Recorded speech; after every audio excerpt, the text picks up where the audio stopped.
ঠাকুরের আতুল চরণে প্রণাম জানিয়ে, আরাধ্যা জগৎজননী বড় মায়ের আতুল চরণে প্রণাম জানিয়ে, পরম পূজ্যপাদ বর্ধার চরণে প্রণাম জানিয়ে, পূজনীয় আচার্য দেবের চরণে প্রণাম জানিয়ে সকলকে আমার আনন্দিত জয়গুরু বলে আলোচনা প্রসঙ্গে পঞ্চম খণ্ডে 17 কার্তিক বুধবার 1350 শ্রী ঠাকুর প্রাতে মাতৃমন্দিরের সামনে বারান্দায় একটি চেয়ারে বসে হাসি খুশি হয়ে কথাবার্তা বলছেন।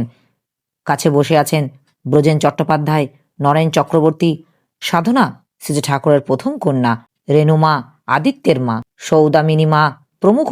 সাধনাদির সঙ্গে তার স্বাস্থ্য সম্বন্ধে কথা হচ্ছে।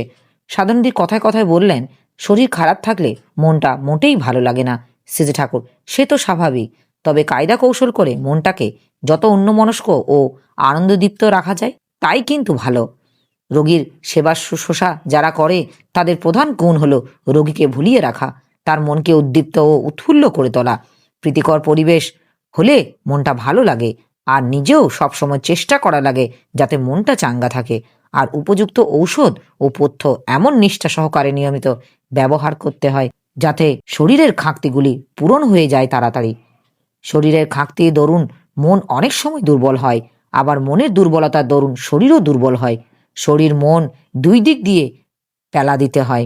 আবার পরিবেশেও শুভ বিন্যাস দরকার যাতে সুস্থতা সন্দীপ্ত ও পরিপোষিত হয়। আর সবচাইতে বড় জিনিস হলো সুস্থ হয়ে ওঠা সংকল্প। এই সংকল্প যদি প্রবল হয়, ইচ্ছা শক্তির জোরে সুস্থতার দিকে অনেকখানি এগিয়ে যাওয়া যায়। নাম টাম করাও ভালো, ওতে প্রাণহ প্রবাহ বেড়ে যায়। ভালো চিকিৎসক যারা, তারা রোগীর শরীর, মন, পরিবেশ সব দিক দিয়ে লক্ষ্য রেখে চিকিৎসা করেন যাতে নিরাময়টা অবশ্যম্ভাবী হয়ে ওঠে। তোর শরীর খারাপ হলে তোর তো কষ্ট আছেই, সেই সঙ্গে আমরাও বিহালে পড়ি। বড় বউ খুব শক্ত আছে, বাইরে থেকে তার কিছুই বোঝার জো নেই, কিন্তু মনের উদ্বেগ যাবে কোথায়? সুধাংশুও কেমন মুখ কালি করে ঘোরে, ভালো লাগে না। শ্বশুরও পাইছিস তুই ভাগ্য করে, তোর উপর অসম্ভব টান। তুই অসুস্থ থাকলে ভদ্রলোক নিয়াম্মান হয়ে পড়ে। সাধনাদি: হাঁ, অত্যন্ত স্নেহপ্রবণ।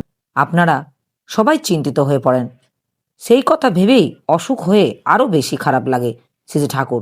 এর একমাত্র প্রতিকার হলো তোমার সুস্থ থাকা। সাধনাদি আশীর্বাদ করেন, তাই যেন হয় শ্রী ঠাকুর। সে প্রার্থনা তো আমার লেগেই আছে শ্রী ঠাকুর। ব্রজিন্দাকে বললেন যে অতিথিশালায় এমন একজন লোক যদি থাকে, যে নতুন লোক আসলে তার সঙ্গে যাজন করবে, ঘুরে ফিরে দেখাবে, বোঝাবে, তাহলে খুব ভালো হয়। দীক্ষিত অদীক্ষিত যেই আসুক, এখান থেকে যদি উদ্বুদ্ধ হয়ে যায় তাহলে অনেক কাজ হয়। সারা আশ্রমটাকে এমন করে রাখা লাগে যে যেখানেই যাক সে সেখান থেকেই যেন একটা উন্নত প্রেরণা পেয়ে যায়। প্রাণের ভিতর একটা আকুলি বিকুলি থাকা চাই যে আমি কেমন করে মানুষের মঙ্গলের অধিকারী করে তুলব। তা থেকে ফোটেই যাজন। যাজন হওয়া চাই যুক্তি সন্দীপনী নিশ্চয় প্রমাণ।